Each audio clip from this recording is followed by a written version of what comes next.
রাতে হঠাৎ লোডশেডিং হল। ঘর অন্ধকার হয়ে গেল। আমি ড্রয়ার থেকে মোমবাতি খুঁজছিলাম। ছেলেও এসে সাহায্য করতে লাগল। অন্ধকারে আমাদের হাত স্পর্শ হল কয়েকবার। আমি একটা মোমবাতি পেলাম। ম্যাচের কাঠি জ্বালিয়ে মোমবাতিতে আগুন ধরালাম। ফিকে আলো ছড়িয়ে পড়ল ঘরে। ছেলে আমার দিকে তাকিয়ে রইল। কি হলো জিজ্ঞেস করলাম। সে বলল, মা তুমি এই আলোতে খুব সুন্দর লাগছো। আমি লজ্জা পেয়ে গেলাম। সে আমার কাছে এসে বসল। মা আমি কিছু বলবো। আমি হুমক করলাম।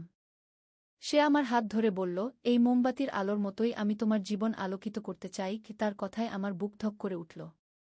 কি মানে জিজ্ঞেস করলাম। সে বলল, মা আমি তোমাকে সুখী রাখতে চাই।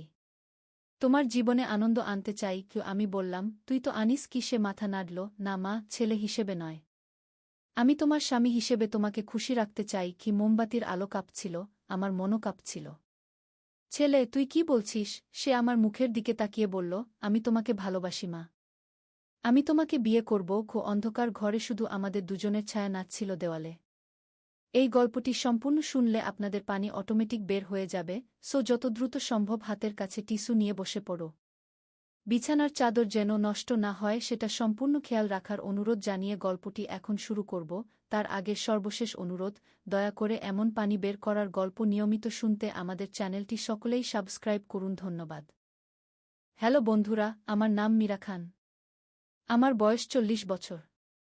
আমার স্বামীর নাম রাহুল খান, বয়স 43 বছর। আমাদের 2 সন্তান। ঋতিকা আমাদের সাথে কয়েকটা দিন থাকল। সে খুবই ভালো মেয়ে। রান্নাবান্নায় আমাকে সাহায্য করত, ঘরের কাজে হাত লাগাত। আমি তার সাথে কথা বলে বুঝলাম সে রিহানকে সত্যিই ভালোবাসে। আর রিহানও তাকে খুব যত্ন করে। একদিন ঋতিকা আমাকে একান্তে বলল, আন্টি, রিহান আপনার কথা বলতে বলতে কাঁদে। ও বলে আপনাকে কত কষ্ট দিয়েছে। আমি বললাম, সেসব আর নেই। ও এখন ভালো আছে। ঋতিকা বলল, আন্টি, ও আপনাকে মা হিসেবে খুব ভালোবাসে। ওর আগের সেই সমস্যা এখন আর নেই। আমি জিজ্ঞেস করলাম, তুমি কিভাবে ওকে সামলালে? ঋতিকা বলল, আন্টি, আমার প্রথম স্বামীও এরকম মানসিক সমস্যায় ভুগত। আমি জানতাম কিভাবে হ্যান্ডেল করতে হয়। রিহানের সাথে অনেক ধৈর্য ধরে কাজ করেছি। রিহান কয়েকদিন পর ঋতিকাকে নিয়ে নিজেদের বাসায় চলে গেল। কিন্তু এখন সে নিয়মিত আসত। সপ্তাহে 1 বার বা 2 বার। ঋতিকাকে নিয়ে আসত। আমাদের সাথে স্বাভাবিক আচরণ করত। যেন আগের সেই ঘটনা কখনো ঘটেনি। 6 মাস পরে ঋতিকা গর্ভবতী হল। রিহান খুব খুশি হয়ে আমাকে বলল, মা তুমি দাদি হতে যাচ্ছ। আমিও খুব খুশি হলাম। রাহুল বলল, এবার আমার নাতি বা নাতনি হবে। তানিয়াও খুশি হয়ে বলল, আমি মামি হব। গর্ভাবস্থায় ঋতিকার অনেক যত্ন নিতে হতো। রিহান প্রতিদিন কাজ শেষে ঋতিকাকে নিয়ে আমার কাছে আসত। আমি ঋতিকার খাবারদাবার, ওষুধপত্র সব দেখাশোনা করতাম। রিহান আমাকে বলল, মা তুমি না থাকলে আমরা কি করতাম? 9 মাস পরে ঋতিকার একটি পুত্র সন্তান হল। রিহান ছেলের নাম রাখল অর্নিশ। আমি যখন প্রথম নাতিকে কোলে নিলাম, আমার চোখ দিয়ে পানি পড়ল। রিহান বলল, মা তুমি কাঁদছ কেন? আমি বললাম, খুশিতে কাঁদছি। রাহুল বলল, এখন আমাদের পরিবার আরও বড় হয়ে গেল। তানিয়া ছোট্ট অর্নিশকে নিয়ে খেলতে লাগল। সবার মুখে হাসি। কিন্তু একদিন হঠাৎ রিহান আমাকে একা পেয়ে বলল, মা আমি তোমার কাছে মাফ চাইতে এসেছিলাম। আমি জানি আমি তোমাকে কত কষ্ট দিয়েছি। আমি বললাম, রিহান এসব নিয়ে আর ভেবো না। তুই এখন ভালো আছিস, এটাই যথেষ্ট। রিহান বলল, না মা, আমি চাই তুমি আমাকে মাফ করো। আমার সেই সময়ের আচরণ একদমই ভুল ছিল। আমি তার মাথায় হাত দিয়ে বললাম, আমি তোকে অনেক আগেই মাফ করে দিয়েছি। তুই আমার ছেলে। মা কি তার ছেলেকে মাফ করবে না? রিহান আমার পা ছুঁয়ে বলল, মা তুমি আমার জীবন বাঁচিয়েছ। আমি যদি ঋতিকাকে না পেতাম তাহলে আমি হয়তো আরও ভুল পথে চলে যেতাম। আমি বললাম, ভগবানের ইচ্ছায় সব ঠিক হয়ে গেছে। এরপর আরও 2 বছর কেটে গেল। অর্নিশ হাঁটতে শিখে গেছে, কথা বলতে শুরু করেছে। রিহান এখন একটা ভালো চাকরি করে। ঋতিকা ঘর সংসার সামলায়। আমাদের পরিবারে শান্তি। একদিন রিহান আমাকে বলল, মা আমি ঋতিকাকে নিয়ে নিজেদের একটা বাড়ি কিনতে চাই। আমি বললাম, এটা ভালো কথা। তোমাদের নিজেদের সংসার আছে। রিহান বলল, কিন্তু মা আমি তোমাদের থেকে দূরে থাকতে চাই না। আমি বললাম, তুই কাছাকাছি কোথাও বাড়ি নিস। রিহান সত্যিই আমাদের বাড়ির কাছেই একটা বাড়ি কিনল। এখন প্রতিদিন আসা যাওয়া করে। অর্নিশ আমার কাছে থাকতে ভালোবাসে। আমিও নাতির সাথে সময় কাটাতে পছন্দ করি। তানিয়া এখন কলেজে পড়ে। সে বলে, মা, ভাইজা এখন অনেক ভালো। আগের মতো আর অদ্ভুত ব্যবহার করে না। আমি বলি, হ্যাঁ, ও এখন পরিপূর্ণ মানুষ গো।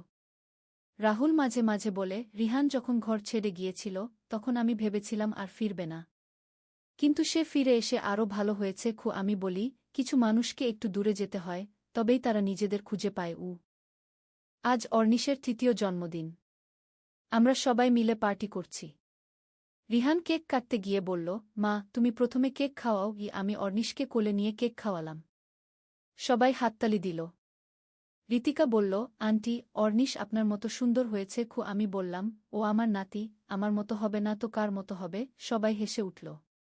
রিহান আমার কাছে এসে বলল, মা, আজ আমি খুব খুশি। আমার স্ত্রী আছে, ছেলে আছে, পরিবার আছে। সবচেয়ে বড় কথা, তুমি আমাকে মাফ করেছ। আমি বললাম, রিহান, এসব পুরনো কথা আর তুলো না। তুই এখন সুখে আছিস, এটাই আমার কাছে বড় কথা। সেই রাতে সবাই চলে যাওয়ার পর রাহুল আমাকে বলল, আজ রিহানকে দেখে মনে হচ্ছিল ও সত্যিই পরিবর্তন হয়েছে। আমি বললাম, হ্যাঁ, ও এখন একজন দায়িত্বশীল বাবা আর স্বামী। রাহুল বলল, ঋতিকা সত্যিই ওকে অনেক সাহায্য করেছে। পরের দিন রিহান একা এলো।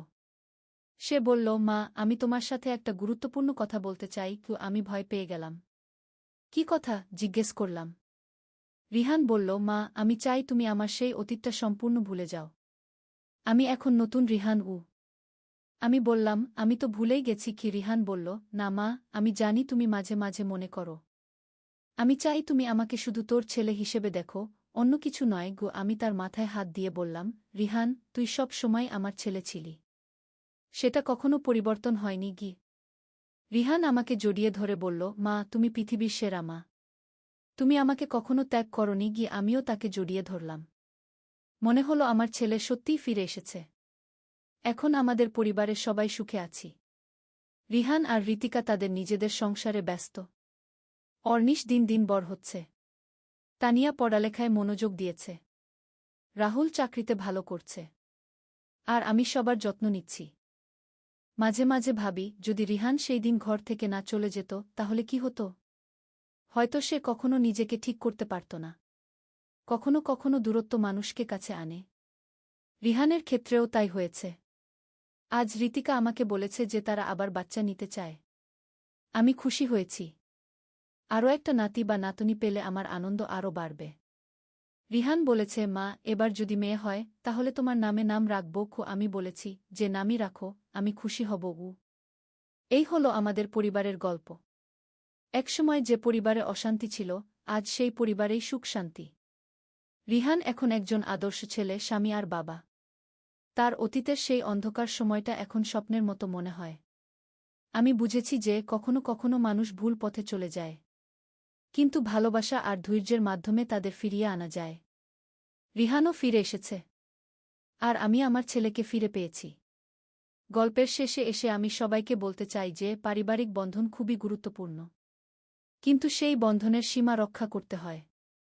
প্রতিটি সম্পর্কের একটা নির্দিষ্ট গণ্ডি আছে। সেই গণ্ডি পেরিয়ে গেলেই সমস্যা শুরু হয়। রিহানের ক্ষেত্রেও তাই হয়েছিল। কিন্তু সময় আর সঠিক চিকিৎসার মাধ্যমে সে আবার স্বাভাবিক হয়ে গেছে। এখন আমাদের পরিবারে আবার শান্তি ফিরে এসেছে। আমি আশা করি আপনাদের এই গল্পটি ভালো লেগেছে। এই গল্প থেকে শিক্ষা নিন যে যতই কঠিন সমস্যা হোক না কেন, ধৈর্য আর ভালোবাসা দিয়ে সব সমাধান করা যায়। পরিবারের কেউ ভুল পথে গেলে তাকে ত্যাগ না করে সাহায্য করুন। একদিন না একদিন সে ঠিক হয়ে যাবে। আমার এই গল্পে হয়তো অনেক রহস্য ছিল, অ্যাডভেঞ্চার ছিল, রোমাঞ্চকর মুহূর্ত ছিল। কিন্তু সবচেয়ে বড় কথা হল, একটি পরিবারের কিভাবে বিপর্যয় থেকে উত্তরণ ঘটে। আমার রিহান হারিয়ে গিয়েছিল, কিন্তু আবার ফিরে এসেছে। আর এখন আমাদের পরিবার আগের চেয়েও বেশি সুখী। সবাইকে ধন্যবাদ আমার এই দীর্ঘ গল্প শোনার জন্য। আমি মীরা খান, আপনাদের সবার মঙ্গল কামনা করি। হান আর তানিয়া। রিহান 18 বছর বয়সী, কলেজে পড়ে। তানিয়া 11 বছর বয়সী, স্কুলে যায়। আজকের এই গল্পটি শুরু হয়েছিল গত মাসে। আমার স্বামী রাহুল একটি সরকারি অফিসে চাকরি করে। সে প্রায়ই দেরি করে বাসায় ফিরত। রিহান কলেজ থেকে ফিরে আসার পর আমাদের সাথে অনেক কথা বলত। কিন্তু সেদিন থেকে সে আমার সাথে আলাদাভাবে কথা বলতে শুরু করল। সেদিন সন্ধ্যায় রাহুল অফিস থেকে ফোন করেছিল। সে বলল যে আজ রাতে ঢাকায় থাকতে হবে, একটা জরুরি মিটিং আছে। তানিয়া বান্ধবীর বাসায় পড়ালেখা করতে গেছে, রাতে থেকে যাবে। ঘরে শুধু আমি আর রিহান। রিহান রাতের খাবার খেতে খেতে আমাকে বলল, মা, তোমার সাথে একটা গুরুত্বপূর্ণ কথা আছে। আমি জিজ্ঞেস করলাম, কি কথা? সে বলল, খাওয়ার পরে বলবো। আমি আর কিছু জিজ্ঞেস করলাম না। খাওয়া শেষ করে আমরা বসার ঘরে এলাম। রিহান টিভি অন করে আমার পাশে বসল। একটা রোমান্টিক সিনেমা চলছিল। সেখানে একজন যুবক একজন বয়স্ক মহিলাকে প্রেমের কথা বলছিল। রিহান সেই দৃশ্য দেখে আমার দিকে তাকিয়ে বলল, মা, তুমি কি মনে করো এরকম ভালোবাসা সম্ভব? আমি একটু অবাক হয়ে বললাম, কেন, কি হয়েছে? সে বলল, না মানে, বয়সের পার্থক্য থাকলেও কি সত্যিকারের ভালোবাসা হতে পারে? আমি বললাম, হ্যাঁ, ভালোবাসার কোনো বয়স নেই। রিহান আমার হাত ধরে বলল, তাহলে আমার ভালোবাসাটাও কি সত্যি হতে পারে? আমি জিজ্ঞেস করলাম, তুই কার ভালোবাসার কথা বলছিস? রিহান একটু থেমে বলল, মা, আমি তোমাকে ভালোবাসি। আমি হেসে বললাম, আমিও তোকে ভালোবাসি। সে বলল, না মা, আমি তোমাকে অন্যভাবে ভালোবাসি। আমি তোমাকে একজন নারী হিসেবে ভালোবাসি। আমার মাথায় যেন বজ্রপাত হল। আমি বললাম, রিহান, তুই কি বলছিস? আমি তোর মা। রিহান বলল, আমি জানি মা, কিন্তু আমি আর নিজেকে সামলাতে পারছি না। তোমার প্রতি আমার এই অনুভূতি দিন দিন বাড়ছে। আমি উঠে দাঁড়ালাম। রিহান, তুই পাগল হয়ে গেছিস? এটা কি বলছিস? রিহান আমার পিছু পিছু এসে বলল, মা, আমি জানি এটা ভুল, কিন্তু আমি তোমাকে ছাড়া থাকতে পারি না। আমি রুমে যেতে যেতে বললাম, তুই নিজের রুমে যা, আমি তোর সাথে এই বিষয়ে আর কথা বলতে চাই না। কিন্তু রিহান আমার রুমে ঢুকে গেল। সে আমার হাত ধরে বলল, মা, তুমি আমার কথা শোনো। আমি হাত ছাড়িয়ে নিয়ে বললাম, রিহান, তুই আমার ছেলে, এসব কথা বলা উচিত নয়। সে বলল, মা, আমি তোমাকে সুখী করতে পারি। বাবা তোমাকে যেভাবে অবহেলা করে আমি সেরকম করব না। আমি ঘাবড়ে গিয়ে বললাম, রিহান, তোর মাথা খারাপ হয়ে গেছে? তুই তোর বাবার বিরুদ্ধে কেন কথা বলছিস? রিহান বলল, কারণ আমি দেখি বাবা তোমার সাথে কেমন ব্যবহার করে। সে তোমাকে সময় দেয় না, তোমার যত্ন নেয় না। আমি বললাম, সেটা তোর বিচার করার বিষয় নয়। রিহান আমার কাছে এসে বলল, মা, আমি তোমাকে রানীর মতো রাখব, তোমার সব ইচ্ছা পূরণ করব। আমি পিছিয়ে গিয়ে বললাম, রিহান, তুই থামো, তুই যা বলছিস সেটা খুবই ভুল। সে বলল, মা, তুমি একবার আমার প্রস্তাব ভেবে দেখো। আমি জোরে চিৎকার করে বললাম, রিহান, তুই আমার রুম থেকে বের হয়ে যা। রিহান চলে গেল। আমি দরজা বন্ধ করে দিলাম। সারা রাত আমি ঘুমাতে পারলাম না। মনে হচ্ছিল আমার জীবনে একটা ভূমিকম্প হয়ে গেছে। পরের দিন সকালে রিহান স্বাভাবিকভাবে কথা বলল, যেন কিছুই হয়নি, কিন্তু আমি তার দিকে সোজা তাকাতে পারছিলাম না। সন্ধ্যায় রাহুল বাসায় ফিরল। তানিয়াও এলো। আমি ভাবলাম রিহান হয়তো তার মাথার গরম এরই মধ্যে ঠিক হয়ে গেছে। কিন্তু রাতে খাবার টেবিলে রিহান আবার শুরু করল। সে বলল, বাবা, আপনি মাকে নিয়ে কোথাও ঘুরতে যান না কেন? রাহুল বলল, আমার অফিসের এত চাপ, কখন সময় পাই? রিহান বলল, কিন্তু মায়ের তো মন খারাপ থাকে। আমি রিহানের দিকে তাকিয়ে ইশারা করলাম চুপ থাকতে। রাহুল বলল, তোর মা তো কিছু বলেনি। রিহান বলল, মা বলে না, কিন্তু আমি বুঝি। তানিয়া বলল, ভাইজা ঠিক বলেছে, মা সারাদিন ঘরে একা থাকে। রাহুল বলল, আচ্ছা, এই সপ্তাহান্তে কোথাও যাব। কিন্তু আমি জানতাম রাহুল শুধু বলছে, আসলে যাবে না। খাওয়ার পরে রিহান আমাকে রান্নাঘরে সাহায্য করতে এলো। সে আমার কানে ফিসফিস করে বলল, দেখলে মা, বাবা কেমন উদাসীন তোমার প্রতি। আমি বললাম, রিহান, তুই এসব বন্ধ করো। সে বলল, মা, আমি সিরিয়াস, আমি তোমাকে সত্যিই ভালোবাসি। আমি বাসন ধুতে ধুতে বললাম, রিহান, তুই হয়তো কনফিউজড আছিস, বয়ঃসন্ধিকালে এরকম হয়। কিন্তু এটা ভুল। রিহান বলল, না মা, আমি কনফিউজড নেই, আমি ঠিক বুঝি আমি কি চাই। আমি বললাম, তুই যা চাইছিস সেটা কখনো সম্ভব নয়।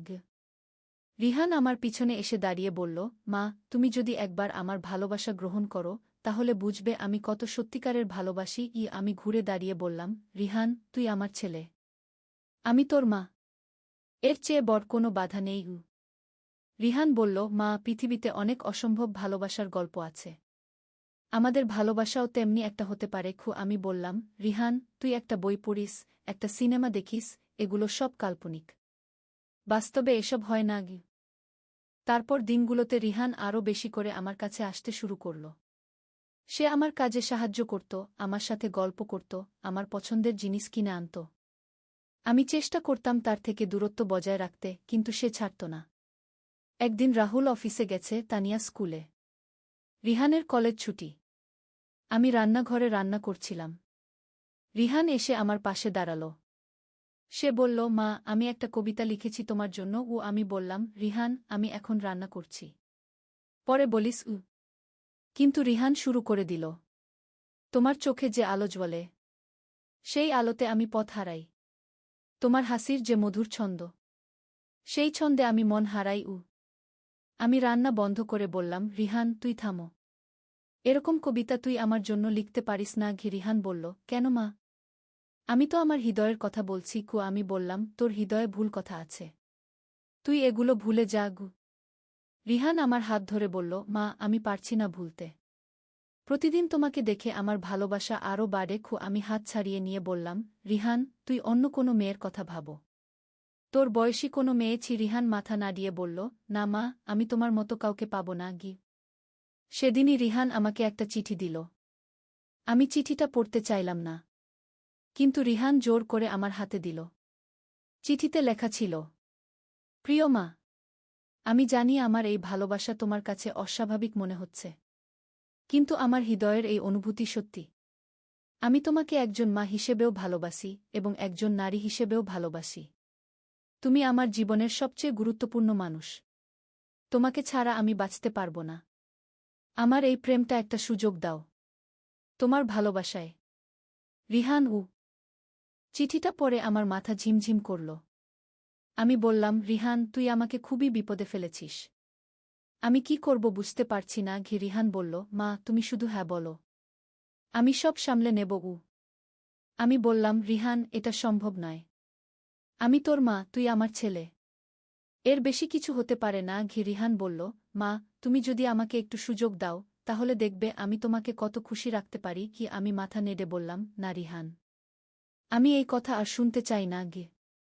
কিন্তু রিহান ছাড়ল না। সে প্রতিদিন আমাকে ফুল দিত, চকলেট আনত, ছোটখাটো উপহার দিত। আমি সব ফিরিয়ে দিতাম, কিন্তু সে হার মানত না। একদিন সে আমাকে একটা সোনার চেইন কিনে দিল। আমি বললাম, রিহান, তুই এত টাকা কোথায় পেলি? সে বলল, আমার সঞ্চয়ের টাকা দিয়ে কিনেছি, তোমার জন্য। আমি চেইনটা ফেরত দিতে গেলে সে বলল, মা, প্লিজ রেখে দাও, তোমার গলায় দেখতে কত সুন্দর লাগবে। আমি বললাম, রিহান, আমি এসব নিতে পারি না। কিন্তু রিহানের একনাগাদে অনুরোধে শেষ পর্যন্ত আমি চেইনটা রেখে দিলাম। সেদিনই সন্ধ্যায় রাহুল বাসায় এসে চেইনটা দেখতে পেল। সে জিজ্ঞেস করল, এটা কোথায় পেলে? আমি বললাম, রিহান কিনে দিয়েছে। রাহুল অবাক হয়ে বলল, রিহান? ও তো স্টুডেন্ট, এত টাকা কোথায় পেল? আমি বললাম, ও বলেছে সঞ্চয়ের টাকা দিয়ে কিনেছে। রাহুল রিহানকে ডেকে জিজ্ঞেস করল, তুই তোর মাকে এত দামি চেইন কিনে দিলি কেন? রিহান বলল, মা আমার কত যত্ন করে, আমার ইচ্ছা হলো ওকে কিছু দিতে। রাহুল বলল, কিন্তু তোর তো পড়ালেখার খরচ আছে। রিহান বলল, বাবা, মাকে খুশি রাখার চেয়ে বড় কোনো কাজ নেই। রাহুল আর কিছু বলল না, কিন্তু আমি বুঝলাম সে কিছুটা সন্দেহ করছে। সেই রাতে রিহান আমার রুমে এসে বলল, মা, তুমি চেইনটা পরে দেখাও না। আমি বললাম, রিহান, আমি তোর বাবার সামনে এটা পড়তে পারি না। সে বলল, কেন? ও তো জানে আমি দিয়েছি। আমি বললাম, তারপরেও। রিহান বলল, মা, তুমি আমার দেওয়া জিনিস পড়তে লজ্জা পাও? আমি বললাম, তা নয়, কিন্তু। রিহান বলল, তাহলে এখনই পড়ো, আমি দেখতে চাই। আমি বাধ্য হয়ে চেইনটা পড়লাম। রিহান খুশি হয়ে বলল, বাহ, তোমাকে দেখতে একদম রানীর মতো লাগছে। আমি চেইনটা খুলে রাখতে গেলে রিহান বলল, না মা, পরেই থাকো। আমি বললাম, রিহান, তোর বাবা দেখলে কি ভাববে? সে বলল, বাবা তো জানে আমি দিয়েছি, ও কিছু বলবে না। কিন্তু আমি চেইনটা খুলে রেখে দিলাম। পরের দিন রিহান আমাকে আরেকটা চমক দিল। সে বলল, মা, আমি একটা কিছু শিখেছি, তুমি চোখ বন্ধ করো। আমি বললাম, কি শিখেছিস? সে বলল, চোখ বন্ধ করো আগে। আমি চোখ বন্ধ করলাম। হঠাৎ আমি অনুভব করলাম রিহান আমার পায়ে হাত দিয়ে টিপে দিচ্ছে। আমি চোখ খুলে বললাম, রিহান, তুই কি করছিস? সে বলল, মা, আমি মালিশ শিখেছি, তোমার পা ব্যথা করে তাই মালিশ করে দিতে চাই। আমি পা সরিয়ে নিয়ে বললাম, না, আমার লাগবে না। রিহান বলল, মা, প্লিজ, আমি ভালো করতে পারি। আমি দৃঢ়ভাবে বললাম, রিহান, তুই আমার ছেলে, তুই আমার পায়ে হাত দিতে পারিস না। রিহান বলল, মা, আমি তো শুধু সেবা করতে চাইছি। আমি বললাম, এটা সেবা নয় রিহান। তুই বুঝতে চাইছিস না। রিহান মুখ কালো করে চলে গেল। সেই সপ্তাহান্তে রাহুল সত্যিই আমাদের নিয়ে ঘুরতে গেল। আমরা গেলাম কক্সবাজার। কিন্তু সেখানেও রিহানের ব্যবহার অস্বাভাবিক ছিল। সে সারাক্ষণ আমার পাশে থাকতে চেষ্টা করত। সমুদ্র সৈকতে হাঁটার সময় সে আমার হাত ধরতে চাইছিল। আমি তাকে বারণ করলাম। রাহুল আর তানিয়া যখন সমুদ্রে নেমেছে, রিহান আমাকে বলল, মা, এখানে কত রোমান্টিক পরিবেশ। তুমি আর আমি তার কথা বাধা দিয়ে বললাম, রিহান, তুই থামো। তোর বাবা আর বোন এখানে আছে কি? সে বলল, ওরা তো দূরে আছে। আমি বললাম, তারপরেও না গিয়ে। হোটেলে ফিরে এসে রাতের খাবারের সময় রিহান আমার জন্য খাবার সার্ভ করছিল। রাহুল লক্ষ্য করে বলল, রিহান, তুই তোর মায়ের খুব যত্ন নিচ্ছিস দেখছি। রিহান বলল, মাকে যত্ন নেওয়া তো আমার দায়িত্ব। তানিয়া বলল, ভাইজা, তুমি কি মায়ের প্রেমে পড়ে গেছ? তানিয়ার কথায় আমার মুখ শুকিয়ে গেল। রিহান হেসে বলল, হ্যাঁ, মায়ের প্রেমে পড়েছি। রাহুল হেসে বলল, ভালো কথা। ছেলেদের মায়ের প্রতি ভালোবাসা থাকা উচিত কিন্তু আমি জানতাম রিহান অন্য অর্থে বলেছে। আমি খাওয়া শেষ করে রুমে চলে গেলাম। রাতে রিহান আমার রুমের দরজায় নক করল। আমি দরজা খুললাম না। সে দরজার বাইরে থেকে বলল, মা, আমার সাথে কথা বলো। আমি বললাম, রিহান, তুই তোর রুমে যা। সে বলল, মা, আমি কিছু বলতে চাই। আমি বললাম, আমি শুনতে চাই না। কিন্তু রিহান দরজার বাইরেই দাঁড়িয়ে থাকল। সে বলল, মা, আজ তোমাকে দেখে আমার আরও বেশি ভালো লাগছে। সমুদ্রের হাওয়ায় তোমার চুল উঠছিল, দেখতে কত সুন্দর লাগছিল। আমি বললাম, রিহান, তুই প্লিজ চুপ থাকো। তোর বাবা শুনে ফেলবে। রিহান বলল, বাবা ঘুমিয়ে গেছে গি। পরের দিন আমরা ঢাকায় ফিরে এলাম। কিন্তু রিহানের ব্যবহার আরও বিচিত্র হয়ে উঠল। সে আমার জন্য প্রতিদিন কোনো না কোনো সারপ্রাইজ আনত। কখনো ফুল, কখনো মিষ্টি, কখনো আমার পছন্দের কিছু। আমি প্রত্যেকবার বারণ করতাম, কিন্তু সে শুনত না। একদিন সে আমার জন্য একটা শাড়ি কিনে এনেছে। আমি বললাম, রিহান, তুই এত খরচ করছিস কেন? তোর পড়ালেখার টাকা নষ্ট করছিস। সে বলল, মা, তোমার জন্য আমার সব টাকা খরচ করতে আমার ভালো লাগে। আমি বললাম, কিন্তু এটা ঠিক নয় গি। রিহান বলল, মা, তুমি শাড়িটা পরে দেখাও। আমি বললাম, না, আমি পরব না। সে বলল, কেন মা? তুমি আমার দেওয়া কিছুই গ্রহণ করছো না। আমি বললাম, কারণ তুই ভুল উদ্দেশ্যে এসব দিচ্ছিস। রিহান বলল, আমার উদ্দেশ্য ভুল নয় মা। আমি তোমাকে ভালোবাসি। সেদিনই রাতে রিহান আমাকে একটা চিঠি দিল। এবারের চিঠি আগেরটার চেয়েও বেশি আবেগপূর্ণ। চিঠিতে সে লিখেছিল, আমার প্রিয়তমা মা, আমি আর অপেক্ষা করতে পারছি না। তোমার ভালোবাসা পাওয়ার জন্য আমার হৃদয় কাঁদছে। তুমি আমার প্রতিটি উপহার ফিরিয়ে দাও, আমার প্রতিটি ভালোবাসা প্রত্যাখ্যান করো। কিন্তু আমি হাল ছাড়ব না। আমি জানি একদিন তুমি আমার ভালোবাসা বুঝবে। আমি তোমার জন্য অপেক্ষা করব যতদিন লাগে গি। চিঠিটা পড়ে আমি কাঁদতে শুরু করলাম। আমার মনে হচ্ছিল আমার জীবন সম্পূর্ণ উল্টে গেছে। আমি রিহানকে ডেকে বললাম, রিহান, তুই আমাকে খুবই কষ্ট দিচ্ছিস। আমি তোর মা, তুই আমার ছেলে। এর বাইরে আমাদের কোনো সম্পর্ক হতে পারে না গি। রিহান বলল, মা, কিন্তু আমার হৃদয় তো অন্য কথা বলে। আমি বললাম, তোর হৃদয় ভুল বলছে। তুই একটা সাইকোলজিস্টের কাছে যা। রিহান বলল, মা, আমার মানসিক কোনো সমস্যা নেই। আমি সুস্থ মানুষ। শুধু তোমাকে ভালোবাসি। এরপর কয়েকটা দিন রিহান চুপ থাকল। আমি ভাবলাম হয়তো সে বুঝে গেছে। কিন্তু আমি ভুল ভাবছিলাম। সে আসলে একটা বড় পরিকল্পনা করছিল। একদিন রাহুল অফিসে গেছে, তানিয়া স্কুলে। আমি দুপুরে ঘুমাচ্ছিলাম। হঠাৎ অনুভব করলাম কেউ আমার কপালে হাত দিয়ে আছে। আমি চোখ খুলে দেখি রিহান আমার পাশে বসে আছে। আমি ঘাবড়ে গিয়ে উঠে বসলাম। রিহান, তুই কি করছিস? রিহান বলল, মা, তুমি ঘুমাচ্ছিলে। তোমাকে দেখতে কত সুন্দর লাগছিল। আমি বললাম, তুই আমার রুমে এলি কেন? সে বলল, তোমার জ্বর আছে কিনা দেখতে এসেছিলাম। আমি বললাম, আমার জ্বর নেই, তুই জাগ। কিন্তু রিহান যেতে চাইল না। সে বলল, মা, আমার সাথে একটু কথা বলো। আমি বললাম, আমার কোনো কথা নেই। রিহান বলল, মা, আমি তোমাকে বলেছিলাম আমি অপেক্ষা করব। আমি এখনও অপেক্ষা করছি। আমি বললাম, রিহান, তুই বৃথা অপেক্ষা করছিস। রিহান আমার হাত ধরে বলল, মা, তুমি একবার আমার প্রেমটা গ্রহণ করে দেখো। আমি তোমাকে পৃথিবীর সবচেয়ে সুখী করব। আমি হাত ছাড়িয়ে নিয়ে বললাম, রিহান, তুই আমাকে পাগল করে দিচ্ছিস। আমি আর পারছি না গি। রিহান বলল, মা তুমি যদি আমার কথা না শোনো তাহলে আমি কিছু করে ফেলব। আমি ভয় পেয়ে গিয়ে বললাম, কি করবি? সে বলল, আমি বাবার কাছে সব বলে দেব। আমি চিৎকার করে বললাম, কি বলবি? সে বলল, বলবো তুমি আমাকে প্রভাবিত করেছ। আমার মাথায় যেন বজ্রপাত হলো। আমি বললাম, রিহান তুই এত নিচে নামবি? সে বলল, মা আমি মিথ্যা বলবো না, কিন্তু আমি বলবো যে তুমিও আমাকে ভালোবাসো, কিন্তু সামাজিক ভয়ে প্রকাশ করছো না গি। আমি বললাম, এটা মিথ্যা, আমি তোকে সেভাবে ভালোবাসি না গি। রিহান বলল, মা তুমি যদি আমার সাথে একটা রাত কাটাও তাহলে আমি আর কিছু চাইবো না গি। আমি ভয়ে কাঁপতে শুরু করলাম। রিহান তুই কি বলছিস? তুই আমার ছেলে। সে বলল, মা শুধু একটা রাত, আমি তোমাকে কষ্ট দেব না গি। আমি উঠে দাঁড়িয়ে বললাম, রিহান তুই আমার রুম থেকে বের হয়ে যা, আমি তোর সাথে আর কথা বলবো না ঘি। রিহান বলল, মা তুমি রাগ করো না, আমি জানি তুমি আমাকে ভালোবাসো। আমি চিৎকার করে বললাম, আমি তোকে মা হিসেবে ভালোবাসি, অন্য কোনোভাবে নয় গে। সেদিনের পর থেকে আমি রিহানের সাথে কথা বলা বন্ধ করে দিলাম, কিন্তু রিহান হাল ছাড়ল না। সে আরও বেশি করে আমার কাছে আসতে শুরু করল। সে আমার রান্নাঘরে এসে সাহায্য করত, কিন্তু আমি কোনো কথা বলতাম না। সে আমার সাথে কথা বলার চেষ্টা করত, কিন্তু আমি উত্তর দিতাম না। একদিন রাহুল বলল, তুমি রিহানের সাথে কথা বলছো না কেন? ও কি অপরাধ করেছে? আমি বললাম, কিছু না। রাহুল বলল, কিছু তো হয়েছে, রিহানও খুব মন খারাপ করে আছে। আমি বললাম, ওর সাথে আমার কোনো ব্যাপার নেই গি। রাহুল বলল, তুমি ওর মা, তুমি ওর সাথে রাগ করে থাকতে পারো না ঘি। আমি বললাম, আমি রাগ করে নেই, শুধু কথা বলতে ইচ্ছে করছে না ঘি। রাহুল আর কিছু বলল না, কিন্তু আমি বুঝলাম সে সন্দেহ করছে। সেই রাতে রিহান আমার রুমে এলো। আমি দরজা বন্ধ করে দিয়েছিলাম, কিন্তু সে চাবি দিয়ে খুলে ফেলল। আমি বললাম, রিহান তুই বের হয়ে যা। সে বলল, মা আমি তোমার সাথে কথা বলতে এসেছি। আমি বললাম, আমি তোর সাথে কোনো কথা বলবো না ঘি।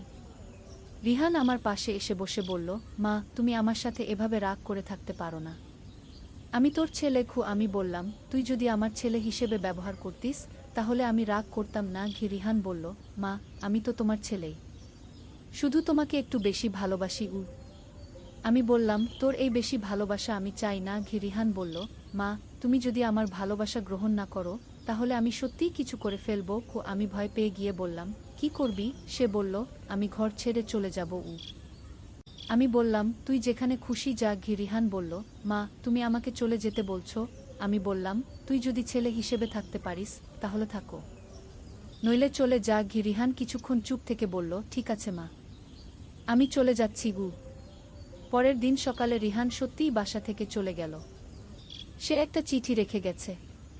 চিঠিতে লেখা, প্রিয় মা, তুমি আমাকে চলে যেতে বলেছ, আমি যাচ্ছি, কিন্তু জেনে রেখো আমি তোমাকে ভালোবেসেই যাব। হয়তো দূর থেকে তোমার খোঁজ নেব, কিন্তু তোমাকে কষ্ট দেব না। আমার ভালোবাসা তুমি গ্রহণ করতে পারোনি, সেটা আমার দুর্ভাগ্য, কিন্তু আমি তোমাকে দোষ দিই না। তোমার অভাগা ছেলে রিহান। চিঠিটা পড়ে আমার মন খারাপ হয়ে গেল। রিহানের আচরণ ভুল ছিল, কিন্তু সে তো আমার ছেলে। রাহুল রিহানকে খুঁজতে শুরু করল। সে পুলিশে খবর দিল, আত্মীয় স্বজনদের কাছে খোঁজ নিল, কিন্তু রিহানের কোনো খোঁজ পেল না। তানিয়া কাঁদতে কাঁদতে বলল, মা ভাইয়া কোথায় গেল? আমি বললাম, ও ফিরে আসবে, কিন্তু দিন যেতে লাগলো, রিহানের কোনো খোঁজ পেলাম না। রাহুল আমাকে দোষ দিতে শুরু করল। সে বলল, তুমি ওর সাথে কি এমন ব্যবহার করেছিলে যে ও ঘর ছেড়ে চলে গেল? আমি কি বলবো? আমি তো সত্য বলতে পারি না। আমি বললাম, আমি তো কিছু করিনি, ও নিজে থেকেই চলে গেছে। রাহুল বলল, নিজে থেকে কেউ চলে যায়? নিশ্চয়ই কোনো কারণ আছে। আমি চুপ করে থাকলাম। 1 মাস পরে রিহানের একটা ফোন এলো। সে বলল, মা আমি ভালো আছি, তুমি আমার জন্য চিন্তা করো না গিয়ে। আমি বললাম, রিহান তুই কোথায় আছিস? বাসায় চলে আয়। সে বলল, না মা আমি আর ফিরব না, কিন্তু তোমাদের খোঁজ নিতে থাকব। আমি কাঁদতে কাঁদতে বললাম, রিহান তুই আমার ছেলে, বাসায় ফিরে আয়। সে বলল, মা আমি জানি আমার আচরণ ভুল ছিল, কিন্তু আমি আমার অনুভূতি নিয়ন্ত্রণ করতে পারিনি। এখন আমি দূরে থেকে তোমাদের শান্তিতে থাকতে দিতে চাই। ফোনটা কেটে গেল। আমি কাঁদতে থাকলাম।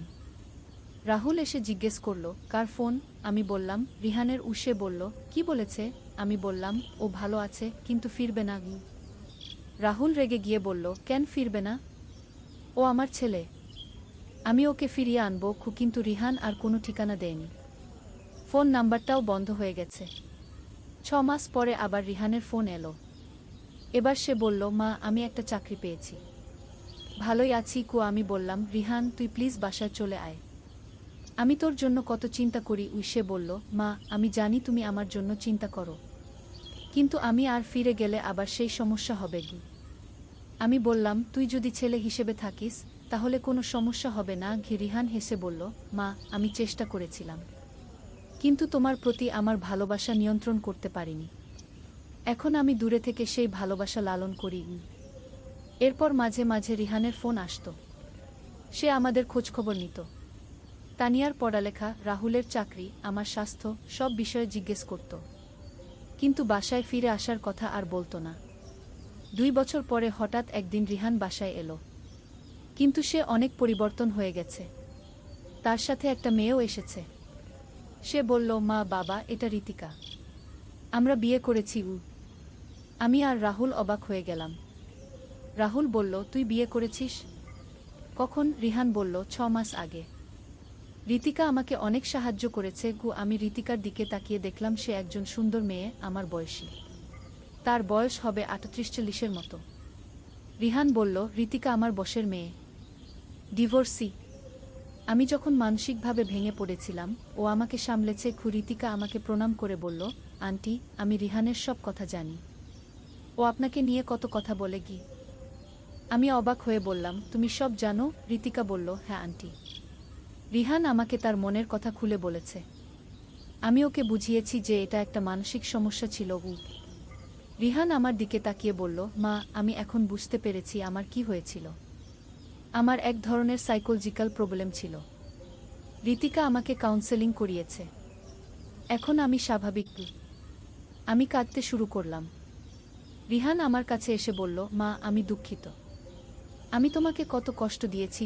আমি তাকে জড়িয়ে ধরে বললাম, তুই ফিরে এসেছিস, এটাই যথেষ্ট। রাহুল বলল, রিহান, তুই আর কখনো ঘর ছেড়ে যাবি না? রিহান বলল, না বাবা, আমি আর যাব না, কিন্তু আমি আর এখানে থাকতে পারবো না। আমার নিজের পরিবার আছে এখন। তানিয়া ভাইয়াকে দেখে খুব খুশি হয়ে গেল।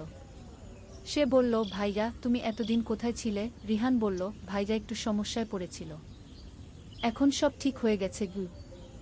রি নদীর ধারে সেই গা। প্রথম অধ্যায়, শুরুজাত।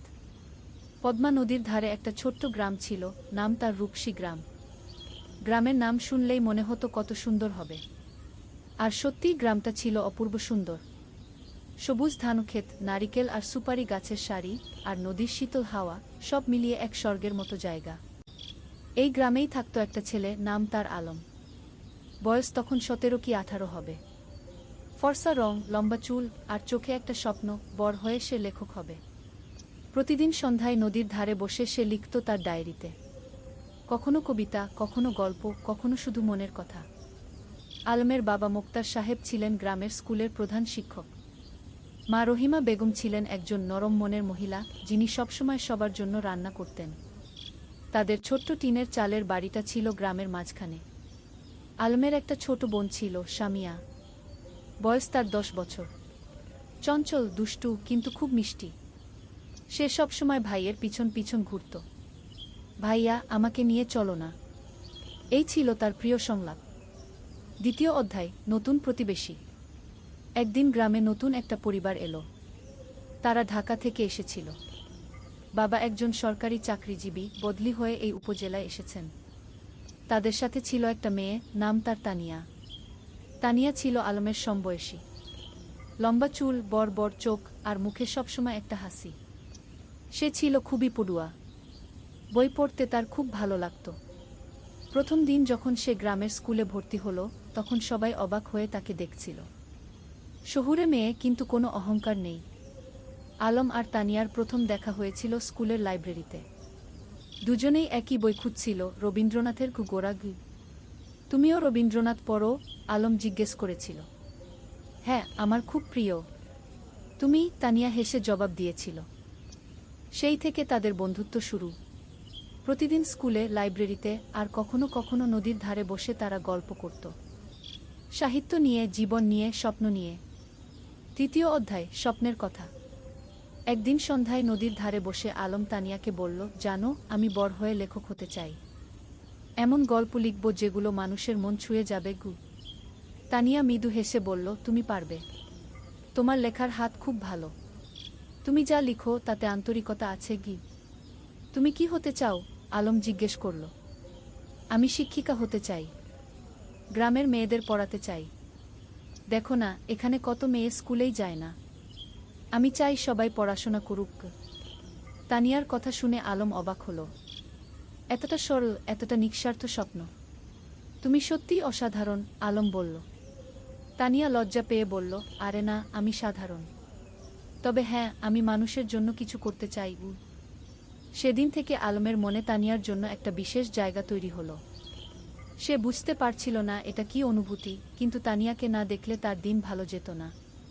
চতুর্থ অধ্যায়, বর্ষাকাল। বর্ষা এলো। পদ্মা নদী ফুলে ফেঁপে উঠল। চারিদিকে পানি আর পানি। স্কুল বন্ধ হয়ে গেল। বৃষ্টি থামার নাম নেই। একদিন সন্ধ্যায় আলম দেখল তানিয়া তাদের বাড়ির সামনে দাঁড়িয়ে আছে, ভিজে একদম। কি হয়েছে? এভাবে বৃষ্টিতে ভিজে আসলে কেন? আলম চিন্তিত হয়ে জিজ্ঞেস করল। আমার বই। আমার প্রিয় বইটা। আমি নদীর ধারে রেখে এসেছিলাম। পানিতে ভেসে যাবে কি? তানিয়া কাঁদো কাঁদো স্বরে বলল। আলম কিছু না ভেবে ছাতা নিয়ে বেরিয়ে পড়ল। বৃষ্টি তখন মুষলধারে পড়ছে। সে নদীর ধারে গিয়ে দেখল তানিয়ার বইটা একটা পাথরের নিচে চাপা পড়ে আছে, কিন্তু পানি প্রায় সেখানে পৌঁছে গেছে। সে দ্রুত বইটা তুলে নিল। সৌভাগ্যবশত বইটা পুরোপুরি ভিজেনি। সে তার শার্টের ভিতরে বইটা লুকিয়ে বাড়ি ফিরল। তানিয়া যখন বইটা পেল, তার চোখে পানি এসে গেল। তুমি এতটা করলে আমার জন্য? তুমি আমার বন্ধু। বন্ধুর জন্য এটুকু তো করাই যায়। আলম হেসে বলল। সেদিন থেকে তানিয়াও বুঝতে পারল, আলম তার কাছে শুধু একজন বন্ধু নয়, আরও বেশি কিছু। পঞ্চম অধ্যায়, গ্রামের মেলা। শরৎকাল এলো। গ্রামে বড় মেলা বসল। নৌকা বাইচ, পুতুল নাচ, জারি গান, কত কিছু। সারা গ্রামে উৎসবের আমেজ। আলম আর তানিয়া একসাথে মেলা ঘুরছিল। স্বামীও ছিল তাদের সাথে। সে দুষ্টুমি করে বলল, ভাইজা, তানিয়া আপু তোমার বউ হবে? আলম আর তানিয়া দুজনেই লজ্জা পেয়ে গেল। আলম স্বামীয়াকে বকা দিল, কিন্তু মনে মনে সে ভাবছিল, সত্যিই তো, তানিয়াকে ছাড়া তার জীবন অসম্পূর্ণ মনে হয়। মেলায় একটা পুতুলের দোকানে তানিয়া একটা সুন্দর পুতুল দেখে মুগ্ধ হয়ে গেল। কিন্তু দাম শুনে হতাশ হল, 50 টাকা। তার কাছে এত টাকা ছিল না। আলম চুপি চুপি পুতুলটা কিনে নিল। মেলা শেষে যখন বাড়ি ফিরছিল, তখন সে তানিয়াকে পুতুলটা দিল। এটা তুমি আমার জন্য? তানিয়া অবাক হয়ে বলল। তুমি যেটা চেয়েছিলে সেটা তোমার হওয়া উচিত। কি? আলম মৃদু হেসে বলল। তানিয়া পুতুলটা বুকে জড়িয়ে ধরল। ধন্যবাদ, আলম। তুমি সত্যিই খুব ভালো। সেদিন রাতে আলম তার ডায়েরিতে লিখল, আজ আমি বুঝেছি ভালোবাসা কাকে বলে।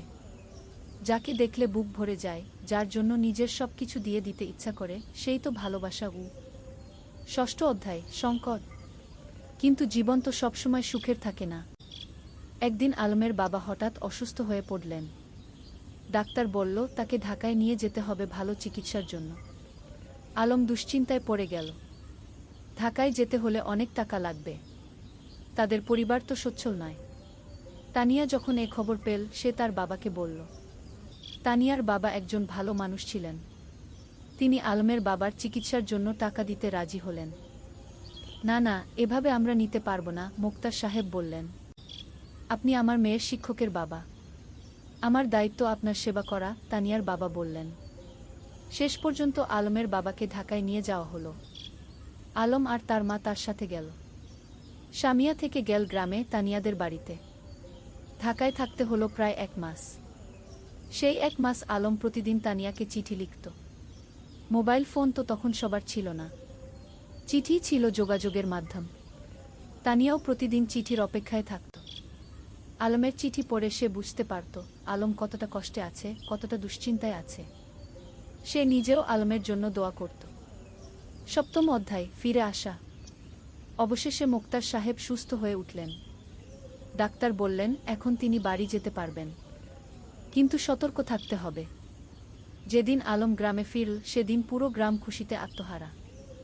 সবাই মোক্তার সাহেবকে দেখতে এলো। তানিয়াও এলো সামিয়াকে নিয়ে। আলম তানিয়াকে দেখে বলল, তোমার চিঠিগুলো আমাকে শক্তি দিয়েছে। ঢাকায় যখন খুব কষ্ট লাগত তখন তোমার চিঠি পড়ে আবার ভালো লাগত। আমি জানতাম তুমি ফিরে আসবে। আমি বিশ্বাস রাখিনি, হারাইনি। তানিয়া মৃদু হেসে বলল। সেদিন বিকেলে নদীর ধারে বসে আলম তানিয়াকে বলল, তানিয়া আমি তোমাকে কিছু বলতে চাই। বলো। তানিয়া বলল, আমি আমি তোমাকে ভালোবাসি। ঢাকায় থাকার সময় প্রতিটা মুহূর্তে তোমার কথা মনে পড়েছে। তুমি ছাড়া আমার জীবন অর্থহীন। তানিয়া কিছুক্ষণ চুপ করে রইল। তারপর বলল, আমিও তোমাকে ভালোবাসি আলম, কিন্তু আমরা এখনো ছোট। আমাদের পড়াশোনা শেষ করতে হবে, নিজেদের প্রতিষ্ঠিত করতে হবে।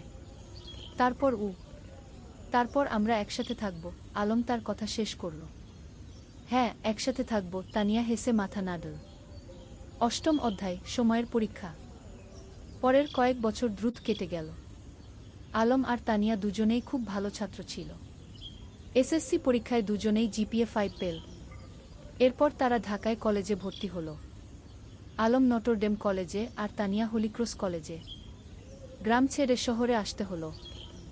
শহরের জীবন ছিল অন্যরকম। ব্যস্ততা, ভিড়, শব্দ, সবকিছু গ্রামের থেকে আলাদা। কিন্তু আলম আর তানিয়া তাদের লক্ষ্য থেকে বিচলিত হল না। প্রতি সপ্তাহান্তে তারা দেখা করত। কখনো রমনা পার্কে, কখনো টিএসসিতে, কখনো কোনো বইয়ের দোকানে। তারা একে অপরকে উৎসাহ দিত, সাহস দিত। এইচএসসি পরীক্ষায়ও দুজনেই ভালো ফল করল। আলম ঢাকা বিশ্ববিদ্যালয়ে বাংলা সাহিত্যে ভর্তি হল আর তানিয়া শিক্ষা বিভাগে। কিন্তু বিশ্ববিদ্যালয়ের জীবনে নতুন চ্যালেঞ্জ এলো। রাজনীতি, সেশনজট, আর্থিক সংকট, নানা সমস্যা। কখনো কখনো আলমের মনে হতো সে হয়তো লেখক হতে পারবে না। তানিয়াও মাঝে মাঝে হতাশ হতো। কিন্তু তারা একে অপরকে সাহায্য করত। আলম যখন হতাশ হতো তানিয়া তাকে মনে করিয়ে দিত তার স্বপ্নের কথা। তানিয়া যখন ভেঙে পড়ত আলম তাকে শক্তি যোগাত। নবম অধ্যায়, স্বপ্ন পূরণের পথে। স্নাতক শেষ করার পর আলম একটা পত্রিকায় চাকরি পেল, সাংবাদিক হিসেবে। বেতন খুব বেশি না, কিন্তু লেখার সুযোগ ছিল। সে ফিচার লিখত, গল্প লিখত। তানিয়া একটা স্কুলে শিক্ষিকা হিসেবে যোগ দিল। তার স্বপ্ন ছিল গ্রামে ফিরে যাওয়া, কিন্তু সে জানত এখনো সময় হয়নি। আগে অভিজ্ঞতা অর্জন করতে হবে। একদিন আলম একটা প্রকাশনা সংস্থায় তার লেখা গল্পের পাণ্ডুলিপি জমা দিল। সে একটা উপন্যাস লিখেছিল, নদীর ধারে সেই গাগ। এটা ছিল তাদের নিজেদের গল্প, তাদের গ্রামের গল্প। কয়েক মাস পর প্রকাশক ফোন করলেন, আপনার বই আমরা প্রকাশ করতে চাই। গল্পটা খুব সুন্দর, আবেগময়। আলম বিশ্বাস করতে পারছিল না। তার স্বপ্ন সত্যি হচ্ছে। সে প্রথমেই তানিয়াকে খবরটা দিল। আমি জানতাম তুমি পারবে। তুমি তো সত্যিই লেখক। তানিয়া খুশিতে আটখানা। বইটা প্রকাশিত হওয়ার পর বেশ সাড়া পড়ে গেল। পাঠকরা ভালো সাড়া দিল, সমালোচকরাও প্রশংসা করল। দশম অধ্যায়, ঘরে ফেরা। 5 বছর পর আলম আর তানিয়া সিদ্ধান্ত নিল তারা গ্রামে ফিরে যাবে। ঢাকায় তারা যা অর্জন করতে চেয়েছিল তা করেছে। এখন সময় এসেছে নিজেদের শেকদে ফিরে যাওয়ার। তারা বিয়ে করল। সাদামাটা অনুষ্ঠান, কিন্তু পূর্ণ আন্তরিকতায়। পুরো গ্রাম এসেছিল তাদের বিয়েতে। তোমরা আমাদের গর্ব, মোক্তার সাহেব আবেগে বললেন। বিয়ের পর তারা গ্রামেই থেকে গেল। আলম লেখালেখি চালিয়ে গেল। সে গ্রামের গল্প লিখত, সাধারণ মানুষের গল্প। তার বই পরপর সফল হতে লাগল। তানিয়া গ্রামে একটা স্কুল খুল, বিনামূল্যে গরিব মেয়েদের পড়াতে লাগল। সে তার স্বপ্ন পূরণ করছিল। একাদশ অধ্যায়, নতুন প্রজন্ম। 3 বছর পর তাদের একটা মেয়ে হলো। নাম রাখো রূপা। ছোট্ট, ফুটফুটে, ঠিক যেন তানিয়ার মতো। রূপা বড় হতে লাগল গ্রামের মুক্ত পরিবেশে। নদীর ধারে খেলা, মাঠে দৌড়ানো, গাছে চড়া, সবকিছু। আলম তাকে গল্প শোনাতো, তানিয়া তাকে পড়াতো। একদিন রূপা জিজ্ঞেস করল, বাবা, তুমি আর মা কিভাবে পরিচিত হলে? আলম হেসে বলল, সেটা একটা লম্বা গল্প মা। একদিন তোমাকে পুরো গল্প শোনাব গু। এখন শোনাও না, রূপা জেদ করল। আলম তানিয়ার দিকে তাকাল। তানিয়া হেসে মাথা নাড়ল। ঠিক আছে, শোনো তাহলে। অনেক বছর আগে এই নদীর ধারে দুটো ছেলে মেয়ে পরিচিত হয়েছিল। দাদ শ্রদ্ধায় পূর্ণতা। বছর কেটে গেল। আলমের বই এখন দেশজুড়ে জনপ্রিয়। সে একজন প্রতিষ্ঠিত লেখক, কিন্তু খ্যাতি তাকে বদলায়নি। সে এখনও সেই সরল বিমলি আলম। তানিয়ার স্কুল এখন বড় হয়েছে, শত শত মেয়ে সেখানে পড়ছে। অনেকে এখন কলেজে, বিশ্ববিদ্যালয়ে। তানিয়া তাদের সবার কাছে একজন আদর্শ। একদিন সন্ধ্যায় নদীর ধারে বসে আলম তানিয়াকে বলল, তুমি জানো, এই জায়গাটাই আমার সবচেয়ে প্রিয়। এখানেই আমরা প্রথম একসাথে বসেছিলাম, স্বপ্নের কথা বলেছিলাম। আর এখন সেই স্বপ্ন পূরণ হয়েছে, তানিয়া বলল। শুধু পূরণই না, আরও বেশি কিছু পেয়েছি। তোমাকে পেয়েছি, রূপাকে পেয়েছি, এই সুন্দর জীবনটা পেয়েছি। রূপা তখন দৌড়ে এসে তাদের কোলে বসল। বাবা, আমি বড় হয়ে তোমার মতো লেখক হব। আলম হেসে মেয়ের মাথায় হাত বুলিয়ে দিল। তুমি যা হতে চাও তাই হবে মা, আমরা তোমার পাশে আছি। সূর্য তখন অস্ত যাচ্ছে নদীর ওপারে। লাল কমলা আকাশ, নদীর শীতল বাতাস, আর পরিবারের উষ্ণতা, এর চেয়ে সুন্দর আর কি হতে পারে? ত্রয়োদশ অধ্যায়, গ্রামের উন্নয়ন। আলম আর তানিয়া শুধু নিজেদের নিয়েই ব্যস্ত ছিল না, তারা পুরো গ্রামের উন্নয়ন নিয়ে ভাবত। আলম তার লেখালেখি থেকে যা আয় করত, তার একটা অংশ গ্রামের উন্নয়নে ব্যয় করত। তারা গ্রামে একটা লাইব্রেরি খুলল, হাজার হাজার বই নিয়ে। গ্রামের যে কেউ এসে বই পড়তে পারত। ছোট ছেলেমেয়েরা বিকেলে এসে বই পড়ত, গল্প শুনত। জ্ঞানী শক্তি, আলম সবসময় বলতো, আমরা যদি আমাদের নতুন প্রজন্মকে শিক্ষিত করতে পারি, তাহলে গ্রাম এমনিতেই উন্নত হবে। তানিয়া তার স্কুলে শুধু পড়াশোনাই শেখাতো না, জীবন দক্ষতাও শেখাতো। মেয়েদের শেখাতো কিভাবে আত্মবিশ্বাসী হতে হয়, কিভাবে নিজের মতামত প্রকাশ করতে হয়, কিভাবে স্বাবলম্বী হতে হয়। শিক্ষা মানে শুধু বই পড়া নয়, তানিয়া বলতো। শিক্ষা মানে জীবনকে বুঝতে শেখা, মানুষ হয়ে ওঠা। গ্রামের মানুষ তাদের এই প্রচেষ্টায় খুব খুশি ছিল। যারা আগে মেয়েদের স্কুলে পাঠাতে চাইতো না, তারাও এখন পাঠাতে শুরু করেছে। একদিন গ্রামের প্রবীণ হাজী সাহেব আলমকে বললেন, বাবা, তোমরা আমাদের গ্রামের জন্য যা করছো, সেটা আল্লাহ কবুল করুন। তোমরা না থাকলে আমাদের গ্রাম এখনো অন্ধকারেই থাকত। আলম বিনয়ের সাথে বলল, চাচা, আমরা তো এই গ্রামেরই সন্তান। আমাদের দায়িত্ব এই গ্রামের সেবা করা। চতুর্দশ অধ্যায়, বাধা আর সংগ্রাম। কিন্তু জীবন তো সবসময় মসৃণ পথে চলে না। একদিন গ্রামে একটা বড় সমস্যা দেখা দিল। পদ্মা নদীর ভাঙন শুরু হলো। প্রতিদিন নদী গ্রামের জমি গিলে খাচ্ছে।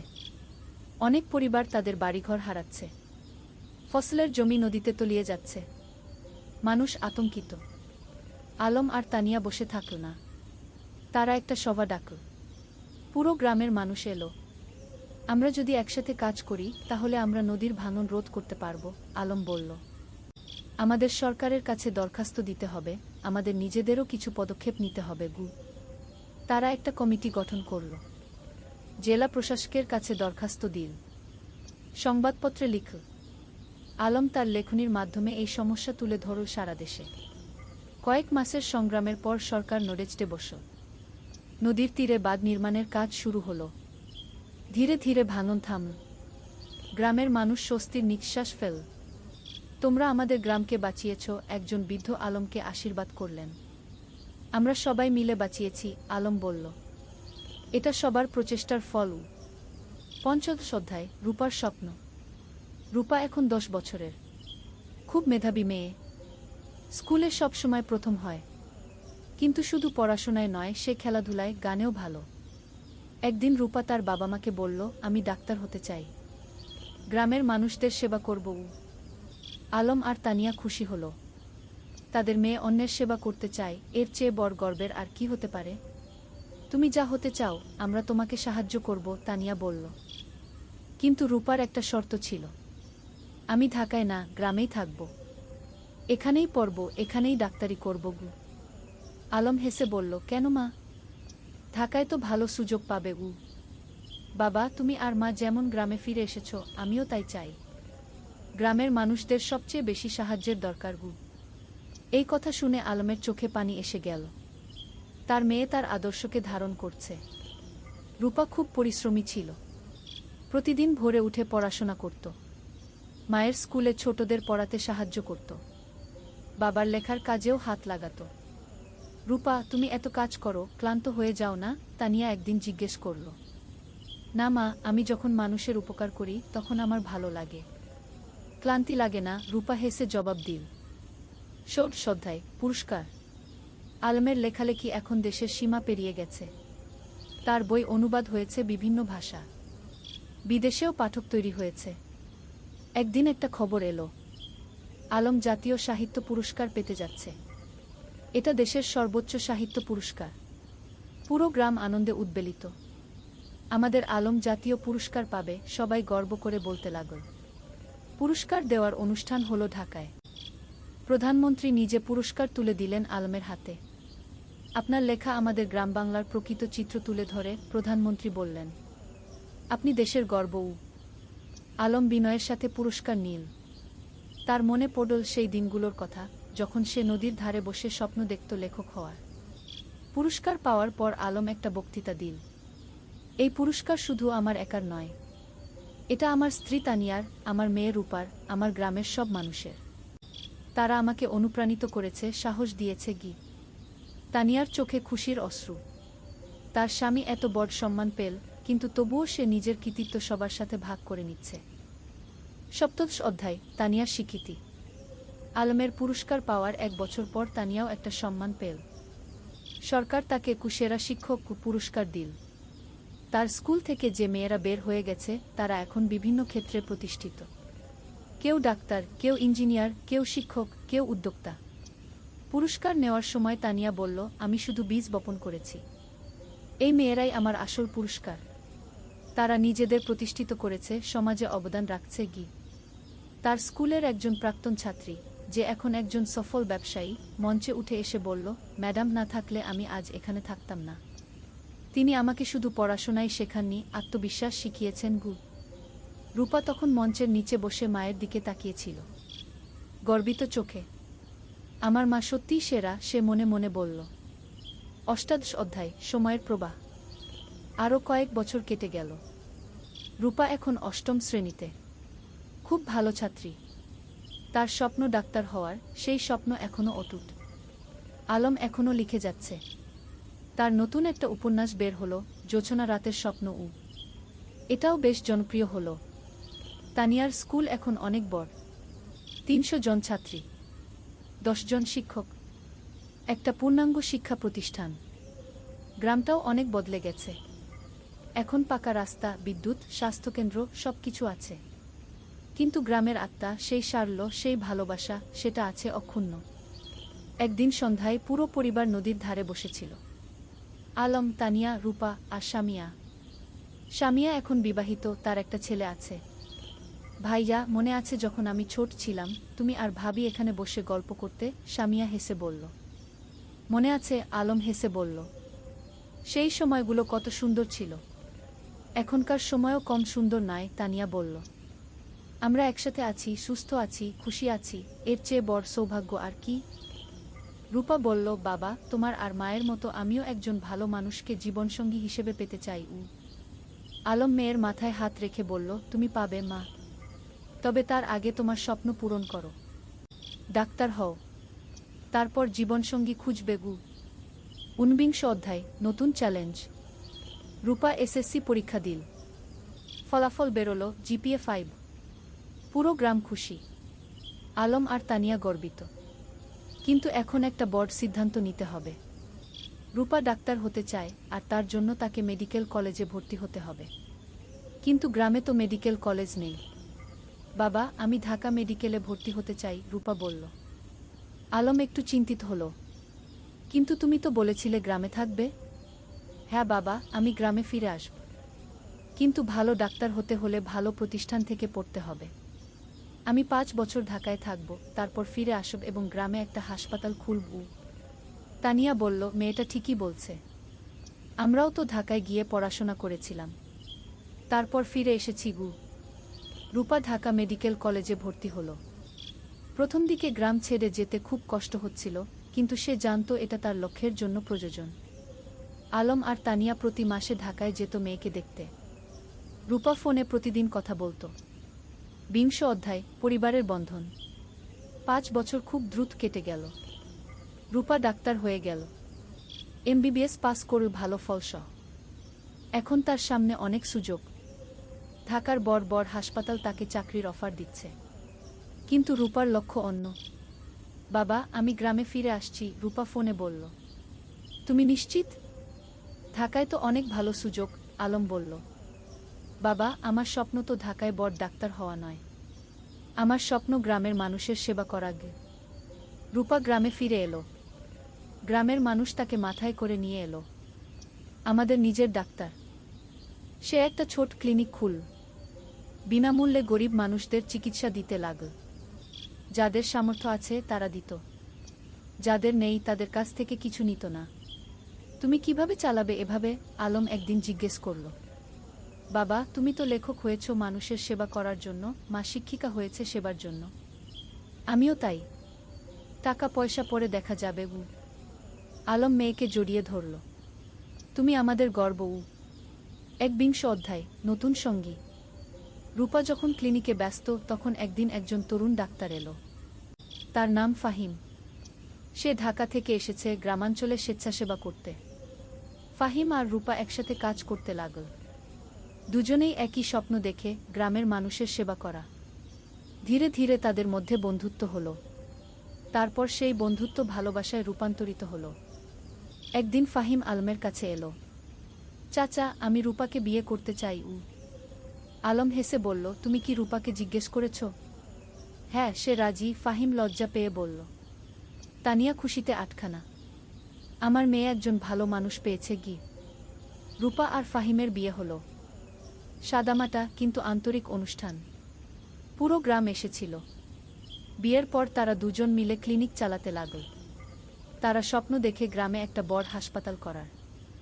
2 অধ্যায় 3 প্রজন্ম। 2 বছর পর রূপার একটা ছেলে হলো। নাম রাখল আয়ান। আলম আর তানিয়া দাদা দাদি হলো।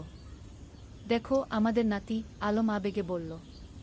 তানিয়া শিশুটিকে কোলে নিয়ে বলল, এই শিশু আমাদের ভবিষ্যৎ। এর জন্যই তো আমরা এত কাজ করছি। এখন বাড়িতে 3 প্রজন্ম। আলমতানিয়া, রূপা, ফাহিম আর ছোট্ট আয়ান। প্রতিদিন সন্ধ্যায় তারা একসাথে বসে। আলম গল্প বলে, তানিয়া গান শোনায়, রূপা দিনের কাজের গল্প বলে। একদিন আয়ান যখন একটু বড় হলো সে জিজ্ঞেস করল, দাদু তুমি কি করো? আলম হেসে বলল, আমি গল্প লিখি। নাতুবু, আমাকে একটা গল্প বলো না? ঠিক আছে, শোনো তাহলে। অনেক বছর আগে এই নদীর ধারে কি। আর এভাবেই চলতে থাকে জীবনের গল্প প্রজন্ম থেকে প্রজন্মে। 23 অধ্যায় উত্তরাধিকার। আলম এখন 60 পেরিয়ে গেছে। চুলদাড়ি পেকে গেছে, কিন্তু লেখার হাত এখনো অক্ষুণ্ণ। সে এখনো প্রতিদিন লেখে। তানিয়াও এখন অবসর নিয়েছে স্কুল থেকে, কিন্তু মাঝে মাঝে যায় ছাত্রীদের সাথে দেখা করতে। একদিন আয়ান, যে এখন 5 বছরের, দাদুকে জিজ্ঞেস করল, দাদু তুমি কত বই লিখেছ? প্রায় 20টা, আলম বলল। আমিও বড় হয়ে লেখক হব, আয়ান বলল। রূপা হেসে বলল, তুমি যা হতে চাও তাই হবে। আলম নাতিকে কোলে নিয়ে বলল, লেখক হওয়া মানে শুধু বই লেখা নয় বাবা। লেখক হওয়া মানে মানুষের কথা বলা, সত্য বলা, ভালোবাসা ছড়িয়ে দেওয়া। আমি সব করব, আয়ান উৎসাহিত হয়ে বলল। তানিয়া নাতিকে আদর করে বলল, তুমি করবে, আমরা জানি। 24 অধ্যায় গ্রামের হাসপাতাল। রূপা আর ফাহিমের স্বপ্ন ছিল গ্রামে একটা বড় হাসপাতাল খোলার। তারা কয়েক বছর ধরে টাকা জমিয়ে রাখছিল। আলমও তার রয়্যালটির একটা অংশ দিয়েছিল। অবশেষে সেই দিন এলো। তারা একটা 3তলা হাসপাতাল তৈরি করল। নাম দিল রূপসী হাসপাতাল। উদ্বোধনের দিন পুরো জেলা থেকে মানুষ এলো। স্বাস্থ্যমন্ত্রী নিজে এসে উদ্বোধন করলেন। এই হাসপাতাল শুধু একটা স্বাস্থ্যসেবা কেন্দ্র নয়, মন্ত্রী বললেন। এটা একটা স্বপ্নের বাস্তবায়ন। ডা রূপা আর ডা ফাহিম যা করেছেন সেটা অনুকরণীয়। হাসপাতালে 10টা বেড, অপারেশন থিয়েটার, ল্যাবরেটরি, সবকিছু আছে। আর সবচেয়ে বড় কথা, গরিবদের জন্য বিনামূল্যে চিকিৎসার ব্যবস্থা। আলম গর্বে বুক ফুলিয়ে বলল, আমার মেয়ে যা করেছে আমি কলম দিয়ে তা করতে পারিনি। তুমি কলম দিয়ে মানুষের মন ছুঁয়েছ, আমি হাত দিয়ে মানুষের শরীর সারাচ্ছি। দুটোই সমান গুরুত্বপূর্ণ, রূপা বলল। 25 অধ্যায় প্রত্যাবর্তন। একদিন গ্রামে একটা আশ্চর্য ঘটনা ঘটল। যে ছেলেটা ৩০ বছর আগে গ্রাম ছেড়ে আমেরিকায় গিয়েছিল সে ফিরে এলো। তার নাম জামিল। সে আমেরিকায় একজন সফল ব্যবসায়ী, কিন্তু বয়স হয়েছে, এখন শেখদে ফিরতে চায়। জামিল আলমের সাথে দেখা করতে এলো। আমি তোমার বই পড়েছি আমেরিকায় বসে। সেই বই পড়ে আমার গ্রামের কথা মনে পড়ে গেল, তাই ফিরে এলাম। স্বাগতম, আলম হাসি মুখে বলল। জামিল বলল, আমি এই গ্রামের জন্য কিছু করতে চাই। তুমি কি পরামর্শ দাও? আলম ভাবল একটু, তারপর বলল, গ্রামে একটা কারিগরি প্রশিক্ষণ কেন্দ্র খোলো। যুবকদের হাতে কলমে কাজ শেখাও, তাহলে তারা চাকরি পাবে, স্বাবলম্বী হবে। জামিল খুশি হল। চমৎকার আইডিয়া। কয়েক মাসের মধ্যে একটা কারিগরি প্রশিক্ষণ কেন্দ্র খোলা হলো। সেখানে ছেলেমেয়েরা কম্পিউটার, ইলেকট্রনিক্স, সেলাই, রান্না, নানা বিষয়ে প্রশিক্ষণ পেতে লাগল। এভাবে একে একে গ্রামে নতুন নতুন সুবিধা যুক্ত হতে লাগল। কেউ ফিরে এসে স্কুলে দান করল, কেউ রাস্তা বানিয়ে দিল, কেউ মসজিদ মন্দির সংস্কার করল। আলম দেখছিল আর ভাবছিল, একজন মানুষ যদি ভালো কাজ শুরু করে তাহলে সেটা অন্যদেরও অনুপ্রাণিত করে। কি ২৬ অধ্যায়, পরবর্তী প্রজন্ম। আয়ান এখন ১০ বছরের, খুব মেধাবী ছেলে। সে দাদুর কাছে বসে গল্প শোনে, দাদির কাছে থেকে জীবনের পাঠ নেয়। একদিন স্কুলে একটা রচনা প্রতিযোগিতা হলো। বিষয় ছিল আমার স্বপ্নের বাংলাদেশ। আয়ান লিখল, আমার স্বপ্নের বাংলাদেশে সবাই শিক্ষিত হবে, কেউ অসুস্থ হলে চিকিৎসা পাবে, কেউ গরিব থাকবে না, সবাই একসাথে মিলেমিশে থাকবে। আমার দাদু বলেন, স্বপ্ন দেখতে হয় বড়, তারপর সেই স্বপ্ন পূরণের জন্য কাজ করতে হয়। আয়ান প্রথম হলো, পুরস্কার পেল। আলম নাতির রচনা পড়ে চোখ ভিজিয়ে ফেল। আমাদের শিক্ষা বৃথা যায়নি, নতুন প্রজন্ম ঠিক পথে আছে।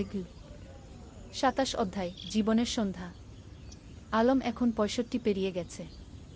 শরীর একটু দুর্বল হয়ে এসেছে, কিন্তু মন এখনো তরুণ। একদিন ডাক্তার বলল, তার হার্টে সমস্যা আছে, বিশ্রাম নিতে হবে। রূপা খুব চিন্তিত।